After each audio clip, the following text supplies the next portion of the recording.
Je n'aurais pas cru que tout basculerait à cause d'un chien. Pourtant, cette histoire a détruit ma vie bien plus que je ne l'aurais imaginé. Bonjour, je m'appelle Camille, j'ai 32 ans. J'habite dans un petit appartement à Angers, en plein cœur de la région Pays de la Loire. Il y a quelques mois, ma compagne, Élise, a ramené chez nous un chien de refuge. Je ne voyais pas trop l'intérêt au début. Après tout, un chien, c'est un chien. Mais ce chien, ce n'était pas n'importe quel molosse. C'était un animal imposant, avec un pelage épais, presque sauvage. On aurait dit qu'il avait du sang de loup dans les veines. Je ne savais pas encore que ce chien, qu'Élise avait surnommé Hector, allait devenir le centre de notre vie, et le début de notre chute. Au début, tout semblait normal. Quelques poils sur le canapé, des balades un peu plus longues, un peu plus de temps consacré à le nourrir. Rien d'insurmontable, pensais-je. Mais très vite, j'ai senti que quelque chose changeait dans notre relation. Élise, qui a toujours adoré les animaux, avait une connexion avec Hector qui dépassait l'entendement. Elle ne lui parlait pas comme on parle à un chien, non. C'était comme s'il partageait un langage secret. « Mon grand garçon, tu as passé une bonne journée ?» murmurait-elle, les yeux brillants, tandis qu'Hector la regardait avec une intelligence presque humaine. Il lui léchait la main, elle riait doucement, comme si elle venait de comprendre une blague. Moi, je restais en retrait, un peu jalouse, un peu perplexe. Je rentrais du travail, espérant un bonjour, un signe d'attention de sa part. Et à la place, je voyais Élise se jeter à genoux devant Hector, le caresser, lui parler à voix basse. Moi, je devenais invisible. J'ai commencé à plaisanter pour masquer mon malaise. D'abord gentiment, peut-être que je devrais me laisser pousser une queue moi aussi, comme ça tu me remarqueras un peu plus. Elle riait, mais ce rire qui ne touchait pas vraiment. Et ça me blessait plus que je ne voulais l'admettre. Puis mes blagues ont pris un ton plus dur. Tu dors avec lui, non? Là, son sourire a disparu. Elle m'a regardé comme si j'étais devenu fou. Pourtant, c'était une question honnête, même si j'avais peur de la réponse. Puis, les nuits sont devenues étranges. Un soir, je me suis réveillée et je l'ai trouvé dans le salon, blotti sur le tapis, avec Hector étendu à ses côtés. J'ai dit d'une voix ferme, « Élise, ça ne va pas, c'est anormal. » Elle a levé ses yeux vers moi, et il y avait dans son regard quelque chose que je ne savais pas nommer. Ce n'était ni colère, ni dédain. C'était une sorte de tristesse, une pitié presque. Ce n'est qu'un chien, arrête de voir des choses. Mais je ne pouvais pas arrêter. Parce que je voyais combien elle le chérissait, combien elle passait de temps avec lui plutôt qu'avec moi, combien elle lui confiait des choses qu'elle ne me disait jamais. Et puis il y avait ce regard d'Hector. Oui, je sais à quel point ça peut paraître fou, mais ce chien me regardait avec un défi dans les yeux. Il savait que j'étais jalouse, et il aimait ça. Une fois, j'ai essayé de le faire sortir de la chambre, je l'ai attrapé par le collier en disant « Dehors ». Il n'a pas grogné. Il m'a juste fixé de ses yeux ambrés, et j'ai eu un frisson, il pourrait me tuer, me suis-je dit. J'ai lâché prise. Le lendemain, j'ai confronté Élise. Tu réalises que tu mets ce chien avant moi? Elle m'a regardé comme si j'étais ridicule. C'est une blague? Tu es jalouse d'un chien? Je voulais dire oui, mais les mots étaient coincés dans ma gorge. Parce que si je les prononçais, j'aurais définitivement l'air d'une folle. Mais un jour, tout a basculé. Je suis rentrée plus tôt que d'habitude. La scène m'a figée. Élise était assise par terre, et Hector se tenait devant elle. Elle le caressait, lui embrassait le museau, puis murmura « Je t'aime ». Quoi? J'ai cru que j'avais mal entendu. Elle a sursauté, comme si je l'avais prise en flagrant délit de trahison. « Tu as tout mal compris », a-t-elle crié. Mais je ne voulais plus rien comprendre. J'étais à la croisée des chemins, virer ce chien ou perdre Élise. Mais, au fond, avais-je déjà tout perdu? Mon cœur battait à tout rompre, tandis qu'Élise me regardait comme si j'étais un intrus dans son monde secret, un monde où je n'avais plus ma place. « Tu as tout mal compris », répéta-t-elle, la voix tremblante. Et moi, je ne savais plus quoi penser. Ce jour-là, en franchissant la porte de notre appartement à Angers, j'avais encore l'espoir que les choses allaient s'arranger. Élise, ma compagne depuis presque 5 ans, semblait différente, distancée. Je me souvenais de nos premiers mois ensemble, complicité, rire partagé sous la pluie, promesse d'un avenir commun. Mais aujourd'hui, tout semblait s'effilocher, comme un vieux tissu usé. Je m'appelle Camille, j'ai 32 ans, et je n'aurais jamais cru que l'arrivée d'un chien pourrait bouleverser ma vie à ce point. Élise avait toujours aimé les animaux. C'était même une de ses qualités que j'admirais. Mais quand elle a ramené Hector, un molosse massif au pelage sombre et épais, je ne pensais pas que cet animal deviendrait le cœur d'un conflit intérieur déchirant. Au début, J'ai accepté Hector, pensant que ce serait temporaire. Après tout, un chien, c'est un compagnon fidèle, un membre de la famille. Mais la réalité s'est vite révélée bien plus compliquée. L'introduction d'Hector dans notre vie a déclenché des changements subtils, presque imperceptibles au début. Élise passait plus de temps avec lui parlant comme à une personne, échangeant des regards qui semblaient contenir des secrets. Un soir, alors que je rentrais du travail, je l'ai vu tomber à genoux devant Hector, le caresser tendrement, lui susurrer des mots doux. Moi, j'étais là, dans l'ombre, invisible, oublié. Ce comportement m'a déconcerté. J'ai essayé de relativiser. Peut-être qu'Élise cherchait juste du réconfort dans cette période stressante. Mais petit à petit, cette complicité entre elle et Hector a pris une place démesurée dans notre relation. Je n'étais plus la personne qu'elle attendait à la maison. Même nos conversations se réduisaient désormais à quelques mots échappés au coin de la cuisine, pendant qu'elle s'occupait du chien. Un jour, je l'ai surprise en train de dormir sur le tapis du salon, blotti contre Hector, tandis que notre lit restait froid et vide. Ce fut le déclic. Quelque chose n'allait pas. Je lui ai dit, avec une pointe de colère et de désespoir, « Élise, ça ne peut plus continuer comme ça. » Elle m'a regardé avec une expression que je n'oublierai jamais. Ni colère, ni tristesse, mais une sorte de détachement douloureux, comme si elle avait déjà choisi son camp. Je ne savais pas encore à quel point cette situation allait s'envenimer. Je sentais mon monde s'effondrer, jour après jour, alors que je regardais Élise s'éloigner, non pas vers un autre homme, mais vers un lien étrange et mystérieux avec ce chien. C'était comme si Hector était devenu le centre de son univers, et moi, une ombre reléguée au second plan. Ce phénomène m'a hanté, me poussant à chercher des réponses là où il n'y en avait peut-être pas. Était-ce moi qui avait changé? Ou Élise? Ou bien était-ce ce chien, ce gardien silencieux, qui s'était insidieusement immiscé entre nous? Je me suis retrouvée à douter de tout, même de ma propre santé mentale. Était-ce possible qu'un animal devienne plus important qu'un être humain, dans une relation amoureuse?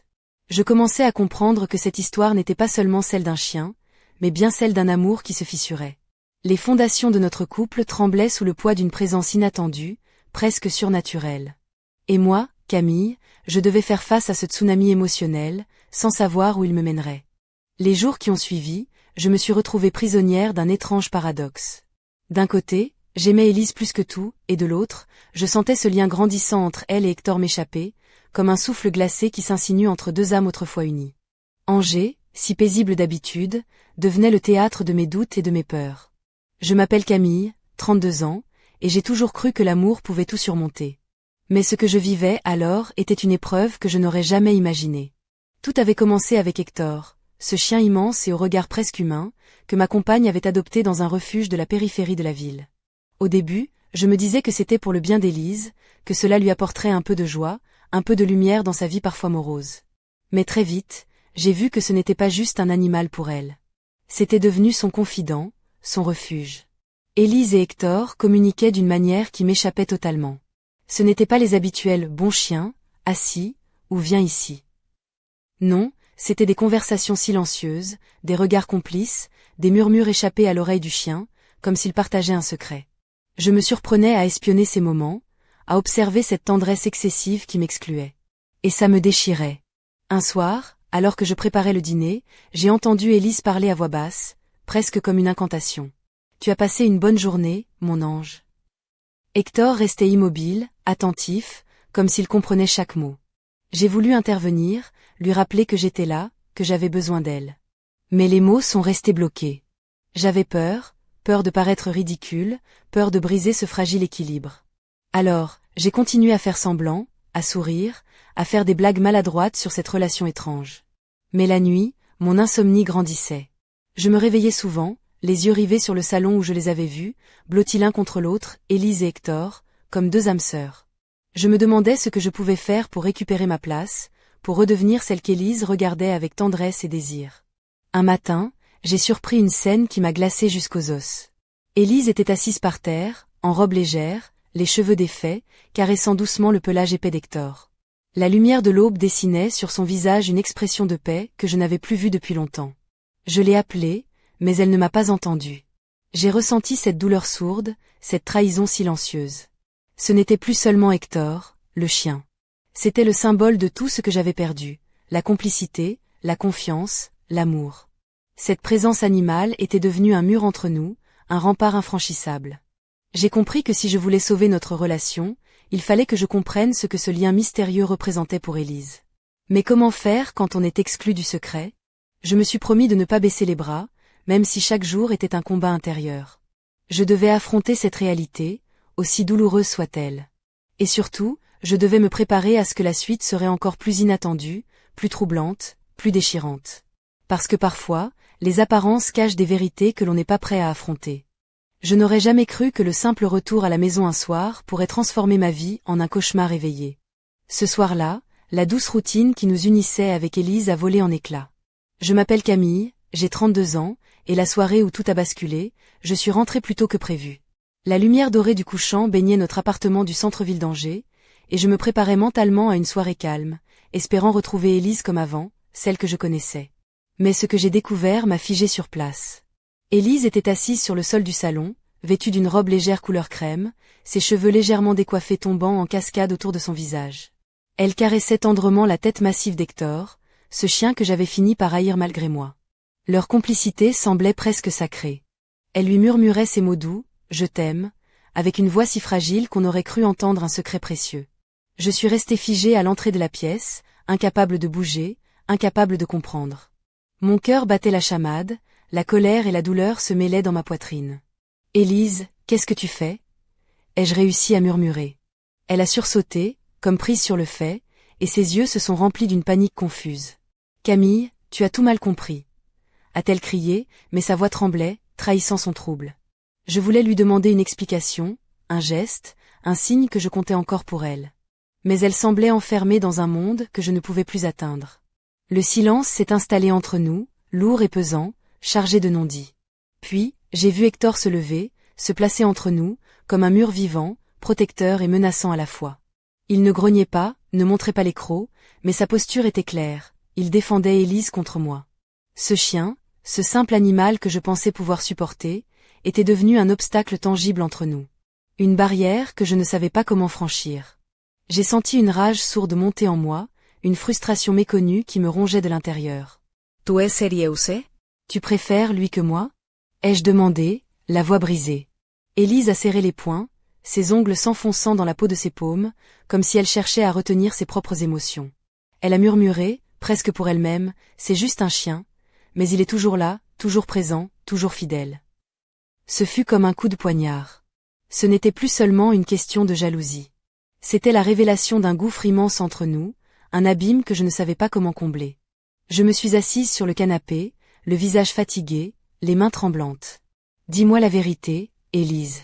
Tu l'aimes plus que moi ?» Le silence s'est étiré, lourd et pesant. Puis, d'une voix presque inaudible, elle a répondu, « Je ne sais pas » ces mots, simples en apparence, étaient une sentence. Je sentais que quelque chose se brisait, irrémédiablement.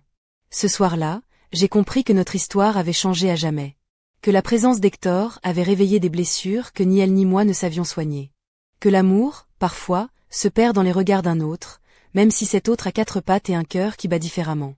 Je suis restée là, figée dans cette pièce silencieuse, tandis qu'Hector s'allongeait à ses pieds, gardien silencieux d'un amour que j'avais peur de perdre. Et moi, Camille, j'étais en train de comprendre que cette soirée ne serait que le début d'un combat bien plus grand que tout ce que j'avais imaginé. Je suis restée là, immobile, le souffle court, regardant Élise et Hector comme si je découvrais une scène d'un autre monde. Ce moment précis, dans notre appartement d'Angers, a marqué le début d'un bouleversement que je n'aurais jamais cru possible. Je m'appelle Camille, j'ai 32 ans, et ce soir-là, mon cœur s'est brisé en silence. Je savais que je devais agir, mais je ne savais pas comment. Le poids de la trahison, ou du moins ce que je percevais comme tel, m'écrasait. Pourtant, je ne voulais pas perdre Élise, pas comme ça, pas à cause d'un chien. Je me suis levée, les jambes tremblantes, et j'ai essayé de parler, de comprendre. « Élise, explique-moi, pourquoi Hector? Pourquoi lui et pas moi ?» Sa réponse a été fragile, presque hésitante. « Camille, ce n'est pas une question de choix. C'est juste que, avec lui, je me sens en sécurité, sans jugement, sans colère. » Ces mots m'ont frappé de plein fouet. Je savais que notre couple traversait une tempête, mais entendre cela de sa bouche était comme recevoir un coup de poing dans l'âme. Je me suis approchée doucement, tentant de briser le mur invisible qui s'était dressé entre nous. Mais Hector, fidèle à sa mission silencieuse, s'est dressé, imposant, entre nous. Ses yeux ambrés brillaient d'une intelligence presque humaine, et j'ai senti dans ce regard une sorte de défi muet. Comme s'il voulait me dire, tu n'as pas ta place ici. Je me suis sentie envahie par une colère sourde et une jalousie que je n'avais jamais connue. Était-ce vraiment possible d'être jalouse d'un chien? Pourtant, je ne pouvais pas nier ce que je ressentais. J'avais l'impression de perdre Élise peu à peu, de la voir glisser entre mes doigts, emportée par une affection qu'elle ne pouvait pas, ou ne voulait pas, me donner. Cette nuit-là, je n'ai pas pu dormir. Je me suis allongée sur le canapé, les yeux fixant le plafond, tandis qu'Élise et Hector dormaient dans le salon. J'entendais leur respiration, douce et régulière, et cela me déchirait le cœur. Je me suis demandé comment nous en étions arrivés là, comment un simple chien pouvait devenir le centre de notre univers, au point de me rendre invisible. Le lendemain matin, j'ai décidé d'affronter la situation. J'ai voulu parler, poser les choses à plat. Mais dès que je me suis approchée d'Élise, elle s'est éloignée, comme si j'étais devenue une étrangère. « Camille, tu ne comprends pas », a-t-elle dit, la voix pleine de tristesse. « Hector, c'est plus qu'un chien pour moi. » Ces mots résonnaient dans ma tête comme un glas. J'ai compris que notre histoire, celle que nous avions bâtie ensemble, était en train de se désintégrer, engloutie par un amour différent, étrange, impossible à combattre. Je me suis sentie seule, perdue, abandonnée dans un monde qui ne ressemblait plus au nôtre. Je savais qu'il me fallait prendre une décision, mais laquelle? Éloigner Hector, c'était risquer de perdre Élise définitivement. L'accepter, c'était accepter de disparaître peu à peu de sa vie. Cette dualité me déchirait. J'étais au bord du précipice, incapable de savoir où j'allais tomber. Ce que je ne savais pas encore, c'est que cette histoire allait me révéler des vérités plus sombres, des secrets cachés derrière ce simple chien, des choses que je n'aurais jamais imaginées. Et que le pire restait à venir. Je n'aurais jamais pensé que j'en arriverais à douter de ma propre raison.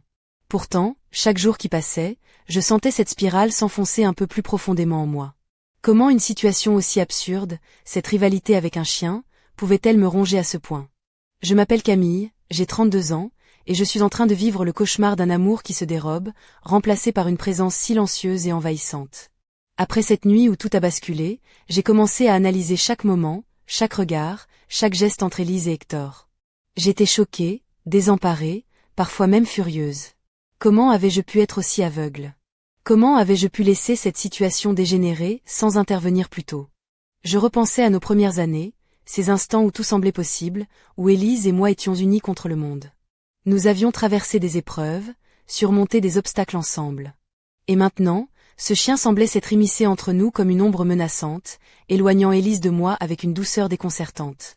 Je me surprenais à imaginer des solutions, parfois ridicules, parfois désespérées. Et si je lui demandais de choisir? Si je le forçais à partir? Mais cette idée me terrifiait autant qu'elle m'animait. Car je savais qu'Élise ne renoncerait jamais à Hector. Il était devenu son refuge, son confident, et peut-être même plus que cela. Je me demandais aussi si tout cela n'était pas le symptôme d'un mal plus profond, d'un fossé qui s'était creusé entre nous depuis trop longtemps. Était-ce ma faute? Avais-je cessé d'écouter, de comprendre, d'aimer comme elle en avait besoin? Cette question me hantait jour et nuit. Une nuit, je me suis réveillée en sursaut. Dans le silence de l'appartement, j'ai entendu des pas légers dans le salon. Je suis sortie de ma chambre, et j'ai surpris Élise, seule, parlant doucement à Hector. « Tu comprends, mon ange, je ne veux pas te perdre. » Cette phrase m'a frappée comme un éclair. Était-elle en train de me dire qu'elle avait peur, elle aussi? Qu'elle aussi était prise dans ce tourbillon d'émotions contradictoires? J'ai voulu intervenir, lui dire que j'étais là, que je voulais l'aider à surmonter tout cela.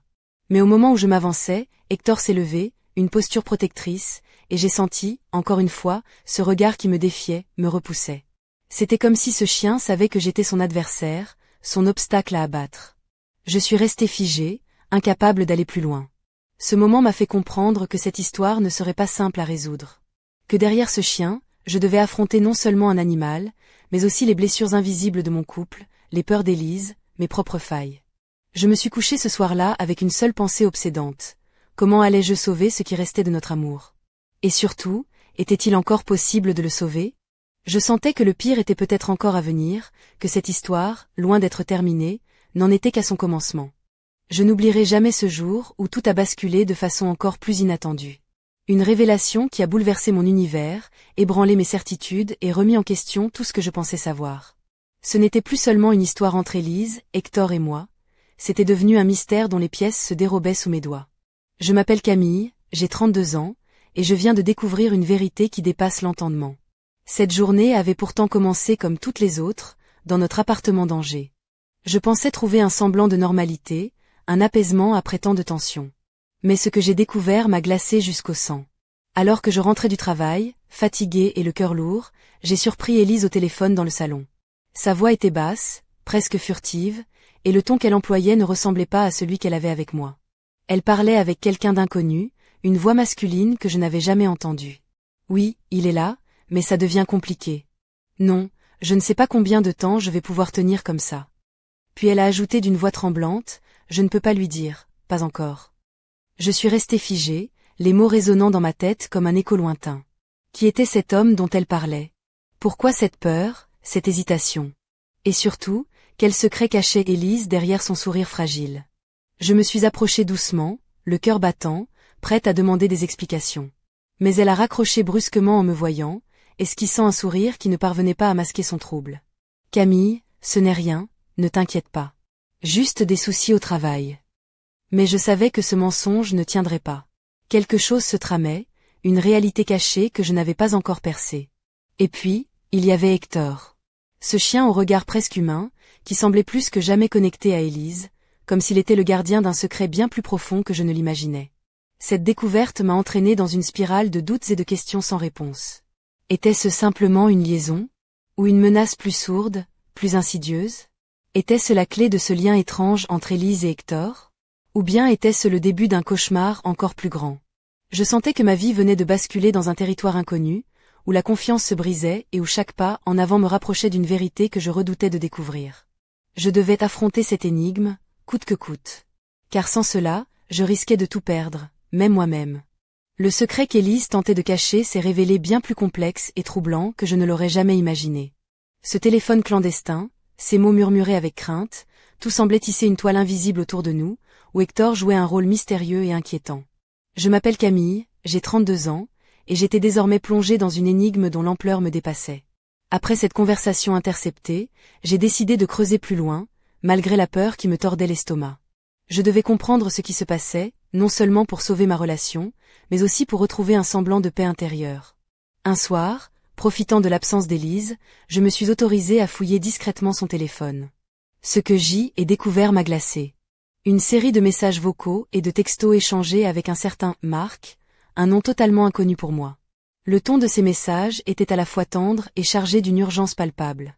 Il évoquait des rendez-vous secrets, des promesses murmurées, des inquiétudes sur la situation avec Hector. Je ne comprenais rien. Pourquoi un homme apparaissait-il soudain dans notre vie? Et pourquoi Hector semblait-il lié à cette histoire obscure? Était-ce une liaison? Une menace? Ou pire, quelque chose d'indicible que je n'étais pas prête à affronter? Le lendemain, j'ai décidé de confronter Élise. Je l'ai trouvée dans la cuisine, vêtue d'un pull en laine douce et d'un jean usé, les cheveux relevés en un chignon négligé. Son regard s'est posé sur moi, surpris, puis embué de tristesse quand j'ai prononcé le nom de Marc. Camille, je ne voulais pas que tu le saches comme ça. A-t-elle murmuré. Elle m'a expliqué qu'elle connaissait Marc depuis longtemps, un ancien ami d'enfance qui traversait une période difficile. Il l'avait appelée à l'aide, et elle s'était sentie obligée d'être là pour lui. Quant à Hector, il était devenu une sorte de lien protecteur entre eux, un symbole de stabilité dans ce chaos. Mais cette histoire sonnait faux. Quelque chose clochait, une vérité cachée derrière ces mots. J'ai senti que j'étais loin de la réalité, que le vrai drame se jouait dans l'ombre. Et Hector, ce chien imposant, était au cœur d'une intrigue que je ne maîtrisais pas. Je me suis retrouvée face à un mur de silence et de secrets. Et moi, Camille, je devais choisir. Continuer à creuser, risquer de tout détruire, ou fermer les yeux et accepter ce mystère qui menaçait de nous engloutir tous les trois. Mais une chose était claire, je n'étais plus la même. Cette histoire m'avait changé, et rien ne serait jamais plus comme avant. L'atmosphère dans notre appartement à Angers devenait de plus en plus étouffante, comme si une tempête invisible tournoyait autour de nous, prête à tout emporter sur son passage. Chaque regard, chaque geste, chaque silence prenait une dimension dramatique, presque insupportable. Je m'appelle Camille, j'ai 32 ans, et je me retrouvais au cœur d'un drame qui dépassait tout ce que j'avais pu imaginer. Cette histoire, qui avait commencé avec un simple chien nommé Hector, était devenue un véritable ouragan émotionnel, un tourbillon où je perdais pied à chaque instant.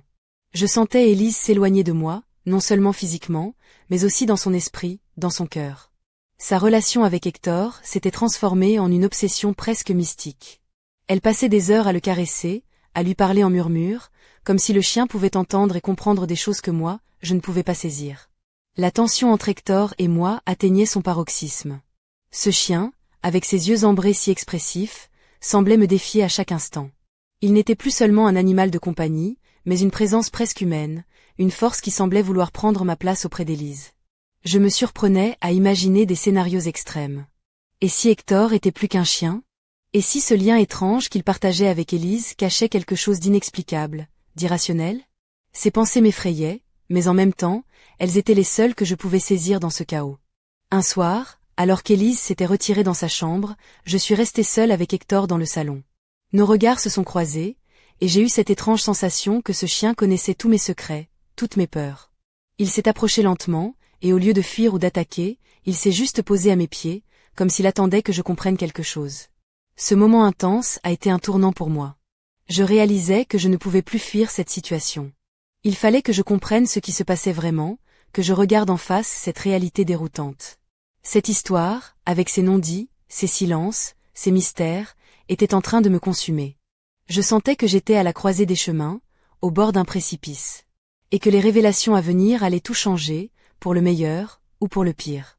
Je ne savais pas encore ce que l'avenir me réservait, mais une chose était sûre, je ne serais plus jamais la même. Ce soir-là, l'air semblait chargé d'électricité, comme si chaque respiration pouvait déclencher une tempête. Je me tenais dans le salon de notre appartement à Angers, le cœur battant à tout rompre, face à Élise et à Hector, ce chien devenu le centre de mon monde brisé. Je m'appelle Camille, j'ai 32 ans, et je me trouvais à l'ultime croisée des chemins. Tout ce que j'avais cru solide s'effondrait sous mes yeux, emporté par un tsunami d'émotions, de secrets, de trahisons silencieuses. Je savais que cette nuit serait décisive, que la vérité allait enfin éclater, et qu'il n'y aurait pas de retour en arrière possible. Élise, vêtue d'une robe de soie aux reflets nacrés, semblait fragile et pourtant résolue. Ses yeux, habituellement si chaleureux, étaient maintenant emplis d'une étrange détermination. À ses côtés, Hector, imposant et silencieux, semblait figer le temps par sa seule présence. Il était devenu plus qu'un animal, un symbole, une ombre protectrice entre nous. Je sentais l'angoisse me nouer la gorge. Je voulais comprendre, mais j'avais peur de ce que j'allais découvrir. Élise, dis-moi enfin la vérité, ai-je murmuré, la voix brisée. Elle m'a regardé longuement, puis, dans un souffle, elle a avoué ce que je redoutais depuis si longtemps. Le lien entre elle et Hector n'était pas seulement affectif. Il était autre chose, un mystère que je ne pouvais pas appréhender sans perdre pied. Hector n'était pas un simple chien, mais le gardien d'un secret ancien, un être entre deux mondes, protecteur d'Élise contre des forces invisibles qui la hantaient. J'ai senti le sol se dérober sous mes pieds. Tout ce que je pensais savoir sur notre amour, sur notre vie, sur la réalité elle-même, devenait flou, incertain. La frontière entre le réel et l'irréel se brouillait, et moi, Camille, je devais choisir. Fuir cette vérité effrayante ou l'affronter, quoi qu'il en coûte. Le silence s'est installé, lourd et profond, comme une épreuve à surmonter. Hector s'est approché, posant doucement sa tête sur mes genoux, comme pour m'inviter à accepter ce nouveau monde, cette nouvelle réalité. Et Élise, avec une tendresse infinie, a pris ma main, m'offrant un dernier espoir. Mais au fond de moi, je savais que rien ne serait plus jamais pareil. Que ce secret, cette vérité énigmatique, allait nous changer à jamais. Et que l'histoire que nous avions commencée était loin d'être terminée. Le mystère reste entier. Que se passera-t-il demain? Qui sommes-nous vraiment, dans ce jeu étrange entre amour, loyauté et ombre? Seul le temps nous le dira. Mais une chose est sûre, je ne tournerai pas le dos à cette énigme. Pas cette fois.